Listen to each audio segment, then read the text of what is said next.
Hola a todos y a todos. Hoy vamos a empezar una nueva unidad. Vamos a ver, vamos a arrancar con la unidad que tiene estadística diferencial y demografía. ¿Sí? En esta clase vamos a ver estadística diferencial. A ver si logro que esto me ande. Bien. Entonces, ¿qué es la estadística diferencial? Bueno, lo que estuvimos viendo hasta ahora es estadística descriptiva. Para pensar qué es estadística diferencial, vamos a pensar en qué es una inferencia.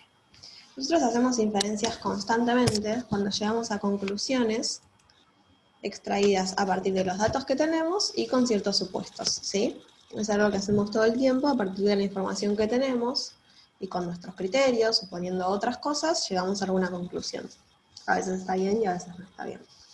Podemos llegar a alguna conclusión a partir de la deducción, que es conociendo premisas generales, llegar a deducciones particulares, o a través de una inducción, que es a partir de premisas particulares y generalizar, es una extrapolación. A partir de algo pequeño lo generalizamos a un conjunto más grande. Entonces, la inferencia estadística es el conjunto de métodos que permiten inducir a través de una muestra estadística el comportamiento de una determinada población. Recordemos que una población es un conjunto de datos, todos los datos que existen sobre una variable, mientras que la muestra es una porción de la población. Entonces, hasta ahora lo que hicimos fue, en la estadística descriptiva, ver gráficos, tablas, medidas, que describían los datos que yo tenía, ¿sí? No armábamos ninguna conclusión nueva, sino que con lo que teníamos lo podíamos describir. La estadística inferencial va a hacer predicciones, va a estimar parámetros. Los parámetros, ¿se acuerdan? Son la media, la muestra, la varianza. Esos parámetros a veces no los tenemos de la población total. En realidad casi nunca los tenemos porque es algo muy difícil de averiguar cuando hablamos de poblaciones muy grandes. Entonces, ¿qué hacemos? A partir de muestras que consideramos representativas, extrapolamos esos datos hacia toda la población, ¿sí? Entonces, esto que acabo de decir es la diferencia entre un parámetro y un estadístico. Un parámetro es un valor que describe la característica de una población. Por ejemplo, la media muestral.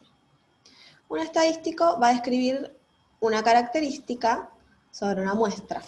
Entonces, si nosotros queremos saber, por ejemplo, la media de edad de todos los habitantes de Gran Buenos Aires, necesitamos saber la edad de cada uno de todos los habitantes de Gran Buenos Aires.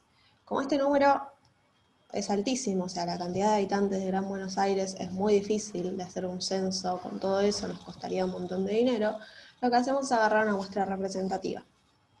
Entonces decimos, bueno, agarro el 20% de las personas que viven en Gran Buenos Aires, les pregunto la edad y a partir de eso obtengo la media. Esa media, si la muestra está bien hecha, se va a parecer más o menos a la media de toda la población de Gran Buenos Aires. Cuando estamos haciendo eso, lo que hacemos es hacer estadística inferencial. Entonces, lo que vamos a sacar es un estadístico, que es el valor que describe la característica de la muestra. En este caso va a ser la media, que la llamamos media muestral. A partir de esa media muestral, vamos a decir, bueno, más o menos este valor es el valor de la media de la población. Ahora, ese valor va a variar entre una muestra y la otra. Por más de que siempre tome como muestra al 20%, va a estar cambiando. Entonces decimos que ese valor no es constante. Además decimos que tiene un error asociado, porque no es exactamente el mismo valor que la media de la población. Va a tener un errorcito. Ese es el error asociado a la muestra, que se llama error debido al muestreo o error muestral. Entonces las diferencias acá que se presentan en la diapositiva tienen que ver con esto. Las estadísticas ya las describí. El parámetro, que va a ser el valor que describe la característica de una población, va a tener un valor constante, porque si esa población es fija, la media es 1 y se acabó, y lo calculamos utilizando los valores de toda la población. Tengo miedo. Bien, se está grabando. Me desconfianza. Entonces, vamos a tener parámetros como el mu, que es la media poblacional, tita, que es el desvío estándar, o la varianza poblacional, que es θ al cuadrado. ¿Sí? Si se fijan, estas son letras griegas, las letras griegas siempre representan los parámetros, las latinas los estadísticos. Y acá lo que tenemos en el gráfico es la población representada por un círculo grande y la muestra representada por un círculo más pequeño, dado que es una porción de la población, y las equivalencias. X raya es la media muestral, es un estadístico, porque es la media de la muestra. Es lo más parecido que podemos obtener muchas veces a la media poblacional. Lo mismo pasa con la varianza y con el desvío estándar.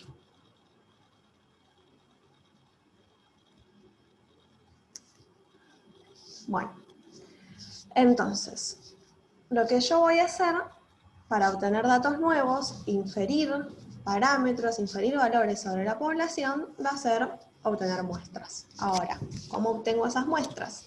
La idea es que esas muestras siempre sean lo más representativas posibles de la población, para que mis estadísticos sean los más parecidos a un parámetro. Entonces, como muestra, siempre voy a pensarlo como un subconjunto de la población, pero representativo. Hay distintas maneras de hacer muestreos. Tenemos muestreos probabilísticos o muestreos no probabilísticos. La diferencia entre ambos radica en la forma en que los tomamos. Y el resultado van a ser los siguientes. En los muestreos probabilísticos, todos los individuos tienen igual probabilidad de ser elegidos. Y esa probabilidad está definida en forma azarosa, o sea, interviene el azar. Y no se requiere conocimiento previo a la población. Ahora, más adelante van a seguir viendo y van a entender por qué les digo esto. Los muestreos no probabilísticos no es la misma la probabilidad que tiene cada elemento de ser elegido. Y en general, esa probabilidad cambia no por el azar, sino que cambia por algún criterio que establece el investigador. Como tiene que haber algún criterio del investigador, se requiere mayor conocimiento previo a la población. Entonces, vamos a tener muestreos probabilísticos y no probabilísticos. Dentro del probabilístico tenemos distintos tipos de muestreos y dentro del no probabilístico tenemos otros. Probabilísticos tenemos aleatorio simple, estratificado, por conglomerados y sistemáticos. 4. No probabilístico tenemos 3. Accidental, intencional y por cuotas. Vamos a verlos uno por uno. Muestreos probabilísticos. El muestreo probabilístico más común por excelencia es el aleatorio simple. El aleatorio simple se basa en elegir de forma aleatoria, como lo dice la palabra, al azar, random, como cuando ponemos la música en random, a los individuos de la muestra a investigar. Entonces, yo quiero saber, por ejemplo, tengo ejemplos acá. Yo hago lío y no uso lo que tengo acá. Yo quiero saber si hay, creo que tengo un ejemplo acá. Tengo un ejemplo en lo siguiente, así que lo voy a seguir así. Yo quiero saber cuántos de los niños tienen cobertura en la vacuna anti-sarampión. Y tengo 1.200 niñas. 1.200 niños será mi población. Entonces digo, bueno, no, yo no le puedo preguntar a los 1.200 niños, es un montón. Voy a agarrar una muestra. Digo, mi muestra va a ser de 60, o sea, un 5%. ¿Cómo hago para elegirlos de forma aleatoria? Bueno, cierro los ojos y señalo, eso también sería aleatorio, pero la forma aleatoria estandarizada es haciendo una selección mecánica, a veces puede ser con el rollo de lotería, van a ver que se usa mucho, pero lo que podemos hacer es numerarlos del 1 al 1.200 y hacer una selección aleatoria de 60 números. Para eso hay programas, de verdad puedo usar el bolillero de la lotería. Y esos 60 números que saco, les pregunto o averiguo si esos niños tienen la vacuna anti-sarampión. Ese sería un ejemplo de cuándo se usa el aleatorio simple. Volviendo para atrás, entonces se va a basar, se basa en que elegimos absolutamente al azar. Entonces, al ser absolutamente al azar, que se llama método lotería por el bolillero, todos los individuos van a tener exactamente la misma probabilidad de ser elegidos para la muestra. O sea, esos 1.200 niños, todos tenían exactamente la misma probabilidad de ser elegidos para la muestra.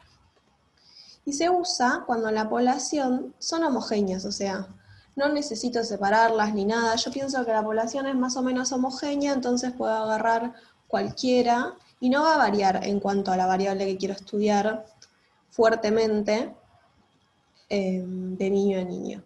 ¿Sí? ¿Se entiende esto? Tiene que ser homogénea la población. Ya van a ver que cuando yo considero que hay diferencias importantes en grupos de la población, utilizo otros modos que no son el aleatorio simple. Como por ejemplo el estratificado. Acá usaría, cuando veo que hay variaciones con respecto a la población, utilizo el estratificado. ¿Por qué? Se usa cuando las variables principales que deben someterse a estudio presentan cierta variabilidad o distribución conocida que pueda afectar los resultados. Por eso requiere previo conocimiento de la población. Ahora voy a dar otro ejemplo, pero si en el ejemplo anterior, el de la cobertura de sarampión para los niños. Yo sé que hay diferencia entre los niños en el acceso a la salud. Bueno, entonces por ahí estratifique de manera estratégica, o sea, arme grupitos de manera estratégica entre esos 1.200 niños para obtener una muestra representativa de cada uno de los grupitos. Sí creo que hay grupitos diferenciados que tienen un acceso distinto a la salud y por ende a la vacuna del sarampión. ¿Se entiende? En ese caso yo debería hacer una estratificación. Todos los segmentos de una estratificación tienen igual n. Quiere decir que cuando armo los grupitos, todos los grupitos deben tener la misma cantidad de personas. Si hablamos de personas, de casos, de lo que sea, la muestra, el segmento, cada uno de los segmentos tiene que tener la misma cantidad. Y luego, para elegir dentro de cada segmento a los individuos que van a participar de la muestra, debo utilizar una selección aleatoria. ¿Sí? Por eso es probabilístico, porque sigo utilizando la selección aleatoria. Y los individuos dentro de cada segmento deben ser homogéneos en cuanto a la variable de selección. ¿Sí? O sea, por eso mismo yo los estoy dividiendo en grupitos, porque me parece que adentro de los grupitos se tienen que parecer, pero los grupitos entre sí no se deben parecer. ¿Sí? Por eso dice que los individuos deben diferenciarse fuertemente de los otros segmentos, de los otros grupos. Acá tengo un ejemplo. La empresa Quilmes desea saber la cantidad de personas que consumen cerveza en la República Argentina. El investigador decide utilizar el muestreo estratificado, por lo que divide a la población en diferentes grupos según la edad. Entonces, claro, yo no voy a mirar de igual manera a toda la población si quiero hablar de algo que es, por ejemplo, el consumo de cerveza que incluye consumo de alcohol. No puedo meter en la misma bolsa a un niño que a un adolescente que a un anciano. Por ahí puedo juntar adolescentes y jóvenes, por ahí puedo dividir viejos muy viejos que ya no consumen tanto alcohol de personas de 60 años. Voy a utilizar mi conocimiento para decir, bueno, ¿qué sentido tiene? ¿De qué manera puedo dividir la población? Porque yo sé que esta población varía fuertemente en cuanto a la variable que quiero estudiar, que es el consumo de alcohol. Entonces, si yo sé que no es homogénea, porque un niño no va a consumir lo mismo que un adolescente de alcohol, yo sé que eso es muy diferente, entonces agarro y elijo un criterio por el cual yo pueda dividir esa población y que cada grupito por dentro sea más o menos homogéneo en cuanto a la variable a estudiar, o sea, más o menos en cuanto al consumo de alcohol, y se diferencie fuertemente del resto. Entonces digo, bueno, lo divido de esta. Menores de 18 años, entre 18 y 35 años, y mayores a 35 años. Este investigador se simplificó, no hizo demasiadas divisiones. Pero sí podemos pensar que menores de 18 años no consumen tanto alcohol como entre 18 y 35 años. Si yo pienso eso, tiene sentido que los separe de esa manera. Entonces, generalmente lo que se hace en los muestreos estratificados es dividirlo de una manera proporcional. Es decir, que mi muestra me quede la misma proporción de cada segmento que hay en la población. Entonces, ¿qué hacemos? Dividimos a mi población. Divido a la población de la República Argentina. 45 millones de argentinos los divido en esos estratos. 20 millones van a menores de 18 años, 15 de 18 a 35 y 10 millones van a mayores de 35 años. Se conforma una muestra de n igual 10.000. O sea, de mis 45 millones, mi muestra es de n 10.000, re chiquitita. Y a partir de dicha división, armo la muestra. Entonces miro mi tablita. En el estrato 1, que corresponde a menores de 18 años, tengo 20 millones de personas. 20 millones de personas representan el 44.4% de la población.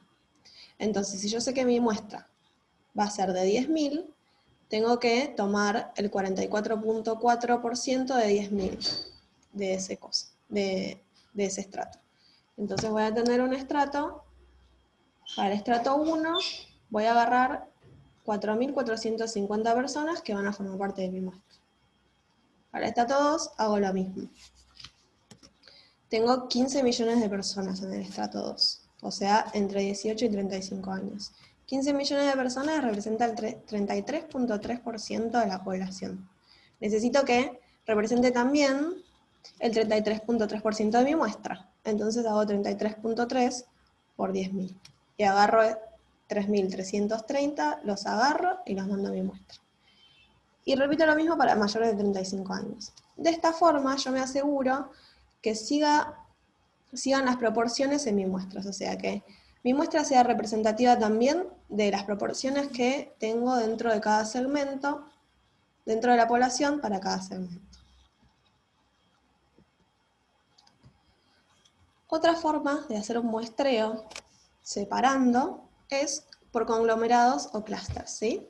Entonces acá voy a de vuelta subdividir a la población en subgrupos, pero en vez de hacerlo por grupos que yo creo homogéneos por dentro, lo voy a dividir en grupos que sé que son heterogéneos por dentro, o sea que van a ser igual que la población.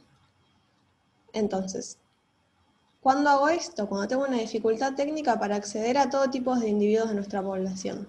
Y aprovecho conglomerados que ya existen. Se usan mucho cuando usando conglomerados geográficos, localidades, usando divisiones que ya existen. Entonces, cada subgrupo debe ser tan heterogéneo como la población. No tengo que perder la heterogeneidad, a diferencia de lo que hago con los estratos. Los subgrupos deben ser homogéneos entre sí, o sea, cada subgrupo no debe ser muy distinto al otro subgrupo, y los subgrupos son mutuamente excluyentes, o sea, una persona que está en un subgrupo no puede estar en otro subgrupo. Ven que acá no se superponen los subgrupos en el dibujito. Entonces, para que quede claro, acá hay una comparación entre muestreo por conglomerados y muestreo estratificado. Entonces, en un muestreo por conglomerado, los elementos de una población se seleccionan al azar. En un muestreo estratificado, toda la población se divide en segmentos iguales, ¿sí? Entonces, en el conglomerado no me importa que me queden todos iguales. Esto es más o menos parecido en ambos. Se selecciona aleatoriamente a miembros de las agrupaciones como parte del muestreo. Son conglomerados, en estratificados, una vez que tengo los segmentos, dentro de cada segmento se selecciona aleatoriamente como parte de las unidades del muestreo. Los muestreos por conglomerados, la homogeneidad se mantiene entre los grupos, mientras que en el estratificado no, se mantiene dentro de los grupos. O sea, adentro del segmento se parecen las personas, pero entre sí se diferencian, como dice el punto siguiente. Y en los muestreos por conglomerados, la homogeneidad se mantiene entre grupos y dentro de los grupos. O sea, yo no estoy dividiendo porque se parezcan o no las personas, sino que lo estoy dividiendo porque vinieron así. Los grupos se dividen naturalmente. En estratificado los divido yo de acuerdo a alguna variable que me pareció. Y el objetivo principal en el muestreo por conglomerados es minimizar el costo, ¿sí? O por facilidad. Porque hay algo que no puedo hacer, entonces agarro divisiones que ya existen. En el muestreo estratificado no. Voy a hacer yo las divisiones, entonces no me va a facilitar nada, pero se supone que va a ser más preciso, que va a agarrar distintos tipos de personas o de eventos en la población. Bien, y creo que este es el último, muestreo probabilístico, que es el aleatorio sistemático. Se va a parecer al aleatorio simple, pero voy a tener que agarrar un individuo cada cierto intervalo de individuos. Esto es así. El muestreo sistemático se lleva a cabo dividiendo la población en subgrupos en forma de lista para seleccionar aleatoriamente un número. Luego, el número escogido será en cada grupo el individuo que conforme la muestra. implica dividir en intervalos iguales la población, y luego de dividir en intervalos iguales la población, voy seleccionando un individuo más un intervalo, agarro ese individuo, otro individuo, agarro otro intervalo, selecciono el siguiente individuo, y así. Se los voy a mostrar con un ejemplo. Yo tengo una población acá, el n en esta población es 60. Entonces digo, bueno, yo quiero una muestra de... Perdón, tengo miedo acá de haber hecho lío. Yo quiero una muestra de... voy a pausar, chicos, porque tengo algo que modificar acá. Bien, perdón. Entonces, vamos a con este ejemplo. Mi población acá va a ser de... Ahí está mal, ahora lo corrijo. De 12.000, no de 1.200, de 12.000. Y digo, bueno, quiero una muestra de 600, del 5%. Entonces, lo que hago es calcular el intervalo de muestreo. ¿Cómo lo calculo? Hago n, la población total, sobre la muestra. Eso me da 20. 12.000 sobre 600 me da 20. Entonces digo, bueno, cada 20 voy a seleccionar un individuo y ese va a ser parte de mi muestra. Pero no arranco en 1. No es que digo 1 más 20, 21, agarro al individuo número 21. Más 20, 41, agarro al individuo número 41 y así. Yo empiezo por un número al azar. Ese número al azar debe ser entre 1 y 20. O sea, ese número al azar debe ser menor al k. Y una vez que elijo ese número al azar, voy de intervalo en intervalo. Por ejemplo, si mi número al azar es 15, agarro al individuo número 15 y le sumo 20. Entonces, entra el individuo número 15 y el individuo número 35. Le sumo 20. Entra el individuo número 55. Y así hasta completar el n, o sea, así hasta llegar a 600.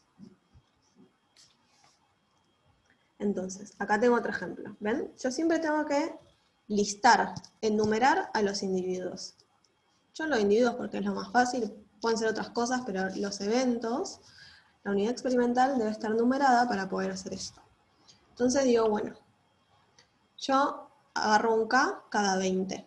Entonces, entre 1 y 20, tengo que elegir un número aleatorio. 12, joya. Arranco en 12, lo selecciono, le sumo 20. Tuki, tuki, tuki, tuki, tuki, tuki, tuki, tuki, tuki, tuki, tuki, 32, lo selecciono, le sumo 20. Y así. Así sigo hasta infinito, no sé cuánto es esta población. Ven que tiene acá puntitos suspensivos. No sé, pero así sigo, hasta completar mi n muestral.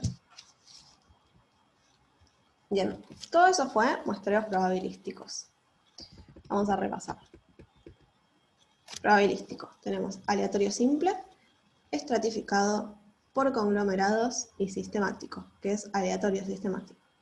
Ahora vamos a ver no probabilísticos, donde no interviene tanto el azar, sino que interviene más el criterio del investigador, y al intervenir más el criterio del investigador que el azar, yo dejo las probabilidades ya no van a ser las probabilidades de cada elemento iguales entre sí, sino que van a estar sugestionadas por el criterio del investigador.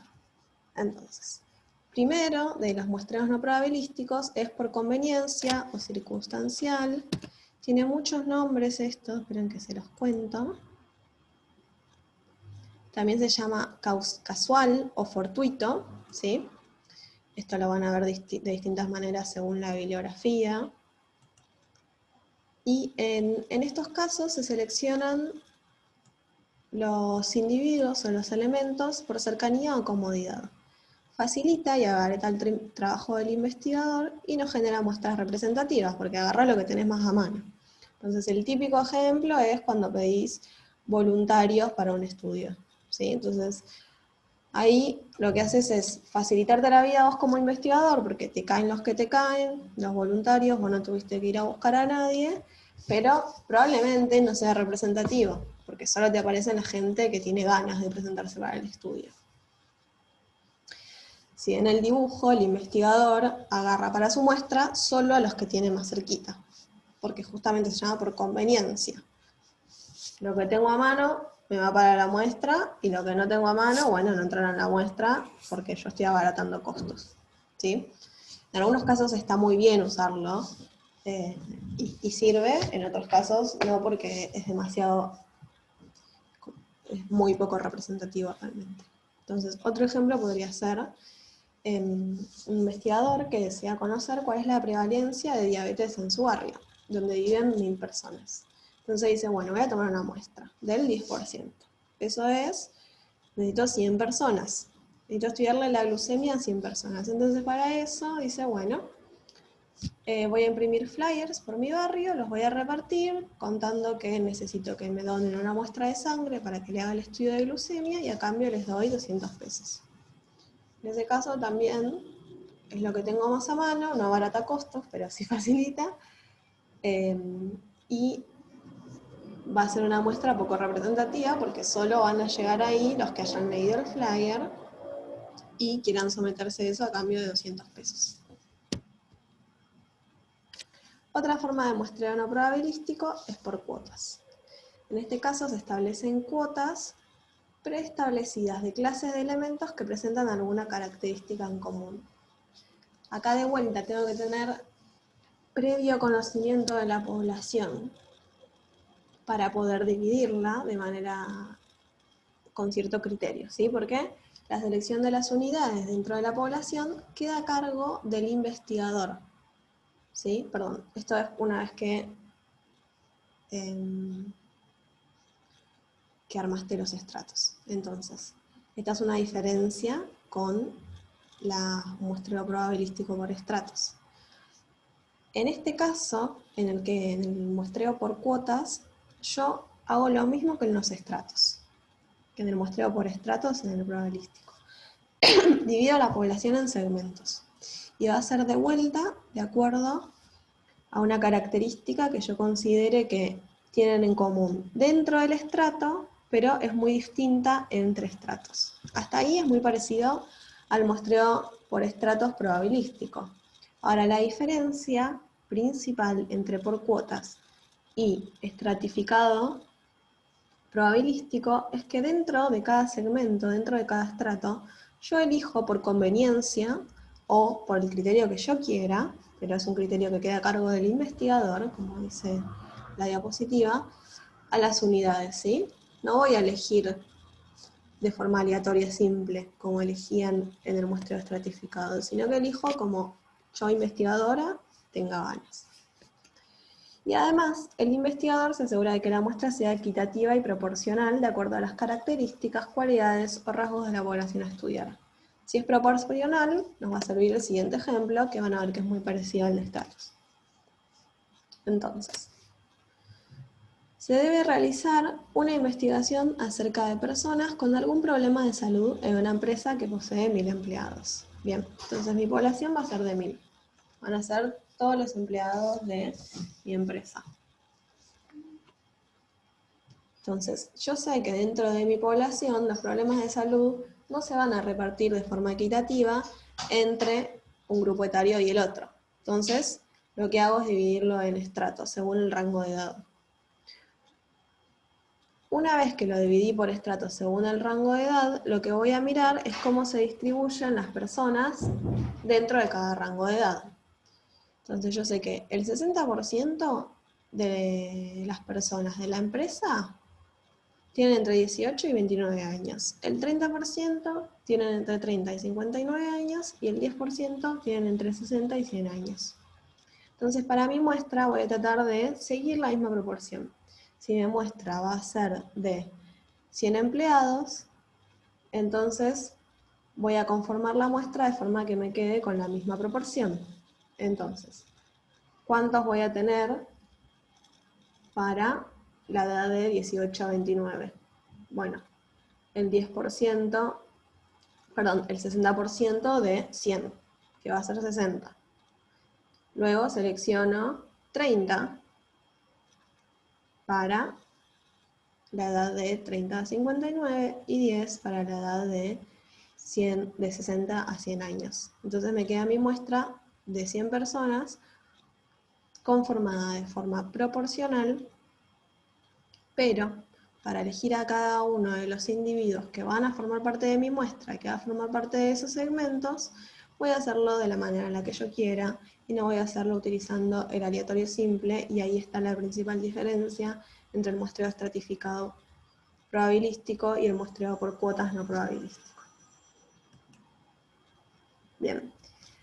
Y el último es el llamado intencional o por juicio, donde los investigadores eligen a los individuos que se les da la gana, de acuerdo a cierto criterio, ¿sí? Se supone que aplican un criterio donde ahí corres el riesgo, donde realmente la representatividad de la muestra sea muy baja, porque es muy fuerte en ese caso la subjetividad del investigador, pero puede ser útil cuando se conoce la población y se quiere seleccionar algo en especial. Por ejemplo, si yo quiero hacer un estudio donde necesito que me hablen de cuestiones muy íntimas y yo sé que no todo el mundo se anima a hablar de eso, pero conozco a la población, puedo seleccionar a los individuos que sé que van a estar dispuestos a hablar de ese tema y ahorrarme a los que no van a estar dispuestos a hablar de ese tema y me van a mandar frutas. Y no voy a poder tener unos buenos resultados, unos resultados confiables.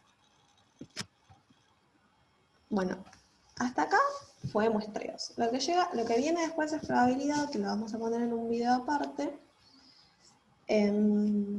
Parece un montón, no es tanto, estoy volviendo para atrás. Léanla, prestenle atención, pregúntenme cualquier duda y fíjense los ejemplos, fíjense los ejercicios, que es la manera que tenemos de aplicar la teoría y darnos cuenta si lo entendimos.